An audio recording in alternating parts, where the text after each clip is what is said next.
नमस्कार। प्रस्तुत है भारत मौसम विज्ञान विभाग का साप्ताहिक मौसम पर चर्चा का प्रोग्राम।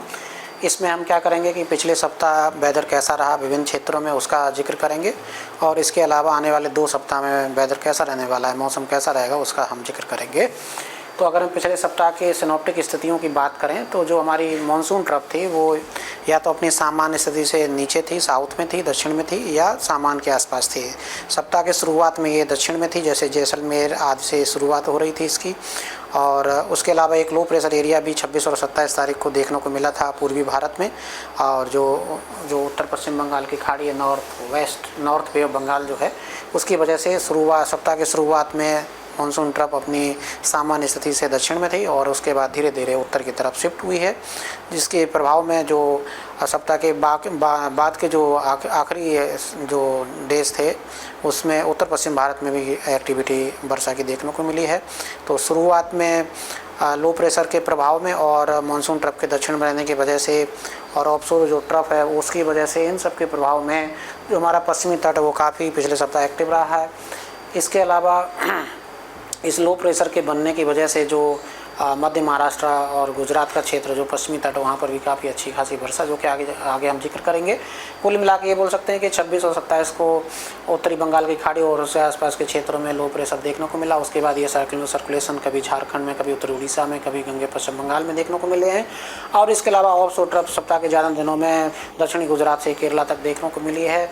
और इसके अलावा एक साइक्लोनिक सर्कुलेशन उत्तरी अरब सागर और सौराष्ट्र के आसपास देखने को मिला है। कुछ साइक्लोनिक सर्कुलेशन जो है उत्तर पश्चिम भारत में, खासतौर से उत्तर प्रदेश, उत्तर पूर्वी राजस्थान, इनके आसपास भी देखने को मिले हैं। इन सब के प्रभाव में पिछले सप्ताह मुख्य रूप से, जैसा कि हमने यहाँ दर्शाने की कोशिश की है, जो पश्चिमी तट है गुजरात, दक्षिणी गुजरात से लेकर के केरला तक ये एक्टिव रहा। यहाँ पर एक्सट्रीमली हैवी रेनफॉल और वेरी हैवी रेनफॉल एक्टिविटी देखने को मिली है। इसके अलावा वेरी हैवी रेनफॉल जो है मध्य भारत और उससे सटा हुआ जो पूर्वी भारत है वहाँ पर भी एक्टिविटी देखने को मिली है। और कुछ एक पॉकेट्स जो सप्ताह के आखिरी दिनों में हिमाचल प्रदेश और उत्तराखंड और उसके आसपास के क्षेत्र, उत्तरी हरियाणा आदि के क्षेत्रों में भी देखने को मिले हैं। कुछ एक हमने हाईएस्ट रेनफॉल यहाँ पे लगाई, जैसे एक्सेप्शनली हैवी रेनफॉल 25 जुलाई को तामिनी में मध्य महाराष्ट्र में 56 सेंटीमीटर रेनफॉल देखने को मिली। 26 जुलाई को मध्य महाराष्ट्र में महाबलेश्वर में 28 सेंटीमीटर रेनफॉल देखने को मिली। 27 तारीख को बीजापुर और छत्तीसगढ़ में 24 सेंटीमीटर, 28 तारीख को मंदसौर में पश्चिमी मध्य प्रदेश में 21 सेंटीमीटर और 29 जुलाई को पूर्वी राजस्थान में प्रतापगढ़ जिले में 17 सेंटीमीटर और 30 तारीख को केरला और माहे जो सब डिवीज़न वहाँ पर त्रिशूर डिस्ट्रिक्ट में 34 सेंटीमीटर देखने को मिली है। और 31 जुलाई को दक्षिणी कर्नाटका में extremely rainfall 21 centimetre Agumbe Shimoga district में देखने को मिली है। इसी को हमने दूसरे क्रम में समराइज़ किया है। जो एक्टिविटीज़ वेरी हैवी और उससे ऊपर की जो रेनफॉल के जोन थे उनको हमने दर्शाने की कोशिश की है। जैसे 25 तारीख की अगर बात करें तो 25 तारीख को इक्का दुक्का पॉकेट्स में केरला, तमिलनाडु, तटीय और दक्षिणी इंटर कर्नाटका, कोंकण, गोवा, मध्य महाराष्ट्र, गुजरात रीजन, पूर्वी राजस्थान, इसके अलावा पूर्वी मध्य प्रदेश, विदर्भ, छत्तीसगढ़, उड़ीसा और उत्तराखंड में देखने को मिली। 26 तारीख की बात करें तो उत्तराखंड में वेरी हैवी या उससे ज़्यादा रेनफॉल देखने को मिली है। पूर्वी राजस्थान, गुजरात रीजन, कोंकण, गोवा, मध्य महाराष्ट्र, कोस्टल और दक्षिणी इंटर कर्नाटका और तमिलनाडु के घाट से एरियाज़ में देखने को मिली है। 27 तारीख की अगर हम बात करें तो उत्तराखंड में वेरी हैवी उससे ज़्यादा की रेनफॉल देखने को मिली है। उत्तराखंड में, पश्चिमी मध्य प्रदेश में, छत्तीसगढ़ में, उड़ीसा में, इसके अलावा मध्य महाराष्ट्र में, तटीय और दक्षिण आंतरिक कर्नाटक में और तमिलनाडु के घाटी एरियाज़ में देखने को मिली है। 28 तारीख को वेरी हैवी या उससे ज़्यादा की रेनफॉल पूर्वी राजस्थान में, मध्य प्रदेश में, विदर्भ, छत्तीसगढ़ में देखने को मिली है। 29 तारीख की अगर हम बात करें, 29 तारीख को एक्टिविटी उत्तराखंड में, पूर्वी राजस्थान, गुजरात रीजन, पश्चिमी मध्य प्रदेश, कोंकण, गोवा, मध्य महाराष्ट्र, कोस्टल और दक्षिण कर्नाटका और केरला में देखने को मिली है। 30 तारीख को एक्टिविटी देखने को मिली है केरला, माहे में, तमिलनाडु में देखने को मिली है। इसके अलावा कोंकण, गोवा, मध्य महाराष्ट्र, गुजरात रीजन, इन सब जगहों पर देखने को मिली है। 31 तारीख को एक्टिविटी बिहार, असम, मेघालय, उत्तराखंड, इसके अलावा गुजरात रीजन, छत्तीसगढ़, कोंकण, गोवा, मध्य महाराष्ट्र, दक्षिणी और तटीय आंतरिक कर्नाटक में, इसके अलावा केरला में भी एक्टिविटी वेरी हैवी उससे ज़्यादा की रेनफॉल 31 तारीख को देखने को मिली है। ओवरऑल अगर हम डिपार्चर की बात करें पूरे सप्ताह की, तो जो गाढ़े नीले और हल्के नीले रंग से दिखा रहे हैं वहाँ पर एक्टिविटी सामान्य से ज़्यादा देखने को मिली है, और जो हरे रंग से दर्शाया वहाँ पे एक्टिविटी सामान्य रही है, और जो पीले रंग से दर्शाया वो उसमें लार्ज डिफिशिएंट कैटेगरी है और इसके अलावा जो लाल रंग से दिखाया है वो डिफिशिएंट कैटेगरी है। तो कुल मिला के हम बोल सकते हैं कि जो पश्चिमी तट है वो एक्टिव रहा है, मध्य भारत एक्टिव रहा, पूर्वी राजस्थान भी एक्टिव रहा है। यहाँ पर सामान्य से ज़्यादा रेनफॉल देखने को मिली है। जहीं पूर्वी तट जो है वहाँ पर वर्षा सामान्य रही है।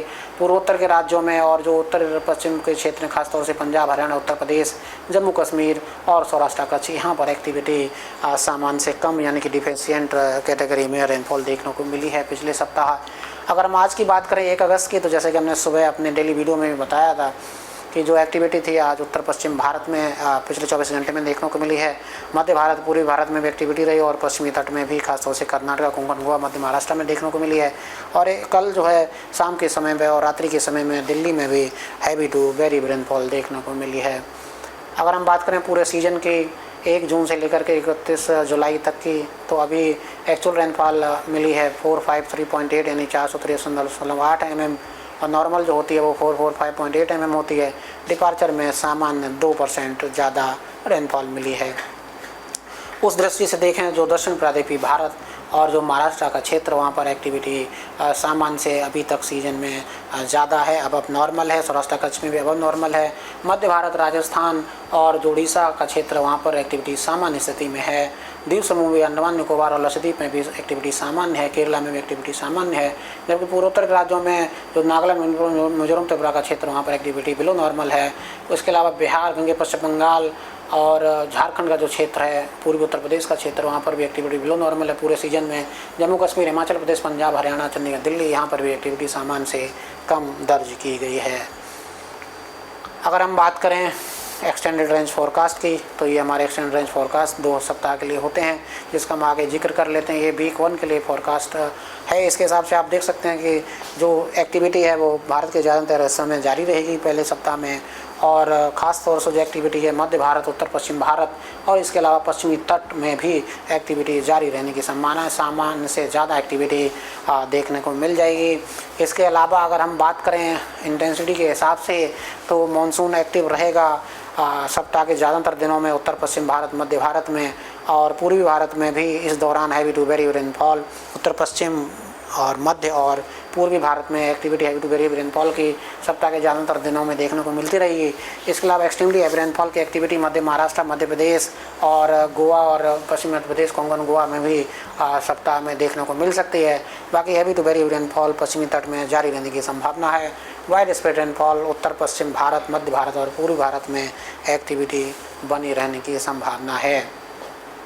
अगर दिनांक के हिसाब से, जैसे कि हमने अपने दैनिक मौसम परिचर्चा में डिस्कस किया था, आज अगर 1 अगस्त की बात करें तो आज हिमाचल प्रदेश, उत्तराखंड, उत्तर पश्चिम भारत जिसमें पंजाब, हरियाणा, चंडीगढ़, दिल्ली, पश्चिमी उत्तर प्रदेश और राजस्थान शामिल है, एक्टिव रहेगा। यहाँ पर हैवी टू वेरी रेनफॉल देखने को मिल सकती है। जम्मू कश्मीर, पूर्वी उत्तर प्रदेश और बिहार में भी आज भारी वर्षा हो सकती है। पूर्वोत्तर के राज्यों में भारी वर्षा देखने को मिल सकती है। पूर्वी भारत में उड़ीसा और झारखंड, गंगे, पश्चिम बंगाल में भारी से अति भारी वर्षा हैवी टू वेरी रेनफॉल होने को मिल सकती है। इसके अलावा पश्चिमी तट की बात करें तो कोंकण, गोवा, मध्य महाराष्ट्र, इसके अलावा तटीय कर्नाटक, दक्षिण आंतरिक कर्नाटक और केरला में भी आज हैवी टू वेरी रेनफॉल हो सकती है। तटीय कर्नाटक में एक्सट्रीमली रेनफॉल भी हो सकती है। आज लाल रंग दिया हुआ है। इसके अलावा हिमाचल प्रदेश और उत्तराखंड को भी आज लाल रंग दिया हुआ है, क्योंकि वहाँ पर वेरी रेन के साथ इम्पैक्ट ज़्यादा रहेगा, इसलिए आज के लिए लाल करल है। कल की बात अगर करें तो मध्य भारत में, खासतौर से पूर्वी मध्य प्रदेश में और मध्य महाराष्ट्र में एक्टिविटी अच्छी खासी देखने को मिल सकती है। वहाँ पर एक्सट्रीमली रेनफॉल को देखते हुए लाल रंग दिया हुआ है।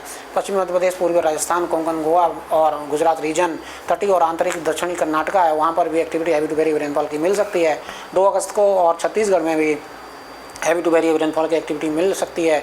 उत्तराखंड में हैवी टू वेरी रेनफॉल कल 2 अगस्त को देखने को मिल सकती है।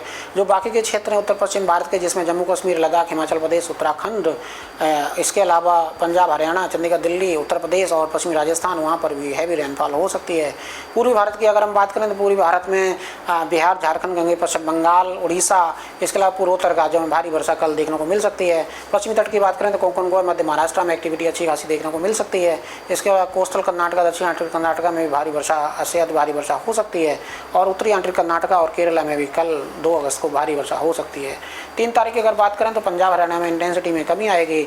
हालांकि जो बाकी के क्षेत्र, पहाड़ों के क्षेत्र, जम्मू कश्मीर, हिमाचल प्रदेश और उत्तराखंड, वहाँ पर हैवी रेनफॉल बनी रहेगी। उत्तर प्रदेश में भी हैवी रेनफॉल की एक्टिविटी बनी रहेगी। पूर्वी राजस्थान, मध्य प्रदेश में एक्टिविटी अच्छी खासी देखी जा सकेगी। पूर्वी मध्य प्रदेश में 3 अगस्त को एक्सट्रीमली रेनफॉल हो सकती है, इसलिए लाल करल 3 तारीख को भी दिया हुआ है। बाकी विदर्भ, छत्तीसगढ़ में एक्टिविटी हैवी रेनफॉल की देखने को मिल सकती है। सकती है। उसके अलावा जो वहाँ का सटा हुआ मराठवाड़ा का क्षेत्र, वहाँ पर भी हैवी रेनफॉल हो सकती है। इसके अलावा गुजरात स्टेट, कोंकण, गोवा और जो मध्य महाराष्ट्र क्षेत्र, वहाँ पर वेरी हैवी रेनफॉल हो सकती है। मध्य महाराष्ट्र में रेड कलर है, 3 अगस्त को वहाँ पर एक्सट्रीम रेनफॉल जारी रहने की संभावना है। पूर्वोत्तर के राज्यों में इंटेंसिटी वाइज हैवी रेनफॉल चलती रहेगी। पश्चिमी तट के बाकी के क्षेत्रों में बात करें तो केरला, माहे, कोस्टल कर्नाटका में हैवी रेनफॉल हो सकती है। जो आंतरिक कर्नाटका, दक्षिणी आंतरिक कर्नाटका, वहाँ पर भी हैवी रेनफॉल हो सकती है। जो बाकी के क्षेत्र हैं, चाहे बंगाल, पश्चिम बंगाल, सिक्किम का क्षेत्र हो, उड़ीसा हो, और जो हरे कलर से जो दर्शाए गए हैं, चाहे वो तेलंगाना हो, आंध्र प्रदेश और तमिलनाडु का क्षेत्र है, यहाँ पर हल्के से मध्यम स्तर की वर्षा आइसोलेटेड से स्कैटर्ड पॉकेट्स में बनी रहने की संभावना है। 4 अगस्त की बात करें, कमोवेश वैसी स्थिति जो पूर्वी राजस्थान, पश्चिमी मध्य प्रदेश, गुजरात रीजन और कोंकण, गोवा, मध्य महाराष्ट्र के क्षेत्र, वहाँ पर वेरी रेनफॉल बनी रहेगी। पश्चिमी राजस्थान, सौराष्ट्र, कच्छ और पूर्वी मध्य प्रदेश में हैवी रेनफॉल बनी रहेगी। पहाड़ों पर वर्षा जारी रहेगी। हिमाचल प्रदेश, उत्तराखंड और जम्मू कश्मीर में एक्टिविटी देखने को मिलती रहेगी। सिक्किम, बिहार और जो पूर्वोत्तर के राज्य, वहाँ पर एक्टिविटी देखने को मिलती रहेगी भारी वर्षा की। इसके अलावा कोस्टल और दक्षिणी आंतरिक कर्नाटका में हैवी रेनफॉल देखने को मिलती रहेगी। बाकी के जो ग्रीन कलर से दिखाए, वहाँ पर एक्टिविटी हल्के से मध्यम स्तर की वर्षा देखने को मिलते रहने की संभावना है। 5 तारीख की बात करें, इंटेंसिटी में कमी आती हुई दिखती है, परंतु राजस्थान और पहाड़ों पर, जम्मू कश्मीर, हिमाचल प्रदेश, उत्तराखंड में भारी वर्षा जारी रहने की संभावना है। गुजरात रीजन के साथ साथ कोंकण, गोवा में हैवी रेनफॉल देखने को मिल सकती है 5 अगस्त को, और मध्य महाराष्ट्र में वेरी हैवी रेनफॉल जारी रहने की संभावना है। अगर हम पूर्वी भारत की बात करें तो बिहार और सिक्किम के अलावा ज़्यादातर स्थानों पर हल्के से मध्यम स्तर की वर्षा हो सकती है। बिहार और सिक्किम और जो असम, वेस्ट बंगाल है, वहाँ पर हैवी रेनफॉल हो सकती है। पूर्वोत्तर के राज्यों में इंटेंसिटी के हिसाब से एक्टिविटी हैवी रेनफॉल की जारी रहने की संभावना है। दक्षिण प्रादेशिक भारत में 5 तारीख से एक्टिविटी में कमी आने की संभावना, इंटेंसिटी को देखते हुए कोई भी भारी वर्षा 5, 6 और 7 तारीख को दक्षिण प्रादेशिक भारत के लिए कोई चेतावनी जारी नहीं की गई है। 6 तारीख की अगर हम बात करें तो उत्तर प्रदेश, हिमाचल प्रदेश, उत्तराखंड, बिहार, पूर्वोत्तर के राज्य, उड़ीसा और झारखंड में भारी वर्षा हो सकती है। गंगा, जो गुजरात रीजन, कोंकण, गोवा और मध्य महाराष्ट्र का क्षेत्र है, वहाँ पर 6 और 7 तारीख को एक्टिविटी बने रहने की संभावना है। कुल मिला के 6 और 7 तारीख को कमोवेश एक जैसी स्थिति बने रहने की संभावना है। तो ये हमने अगले हफ्ते, 1 हफ्ते के लिए जिक्र किया कि चेतावनी वाइज कैसे रहेंगे। अगर हम दूसरे सप्ताह की बात करें तो मानसून ट्रफ धीरे धीरे नॉर्थ की तरफ शिफ्ट होगी, और या तो वो सामान्य स्थिति में होगी या सामान्य से नॉर्थ में होगी, उत्तर में होगी, जिसकी वजह से क्या होगा कि जो भारत का उत्तरी भाग है, उत्तर पश्चिम भारत, उत्तर प्रदेश का क्षेत्र, उत्तरी मध्य प्रदेश का क्षेत्र, और जो ये क्षेत्र पूर्वी भारत का क्षेत्र और पूर्वोत्तर के राज्य, खासतौर से जो पश्चिमी जो भाग है पूर्वोत्तर के राज्यों को, वहाँ पर एक्टिविटी जारी रहने की संभावना दूसरे हफ्ते में दिखाई देती है। कुल मिलाकर हम बोल सकते हैं कि मानसून ट्रफ या तो उत्तर में रहेगी या तो नॉर्मल में रहेगी, और ऑफशोर ट्रफ भी फीवल कंडीशन में सप्ताह के ज़्यादातर दिनों में दूसरे सप्ताह में देखने को मिलती रहेगी।